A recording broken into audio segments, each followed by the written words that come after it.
This is how I make my FX Fake Blood that I use on mask and certain scenes that I play out during Halloween. So this recipe is very simple. You just take an empty sanitizer bottle. You're going to put quarter sanitizer fluid in there.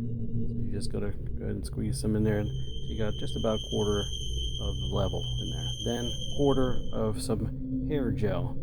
I usually use this LA Looks because it's already blue, and that's perfect for me to making a good colored type blood. Then 10 drops of food coloring, or 20 drops, which is the best. That's what I use. It just all depends on what you're going to apply it to. So 20 drops is the best. That way you get the better looking blood, and let that thing dry. Let it dry on that mask and it'll look fantastic. Thanks, like and subscribe. Like and subscribe.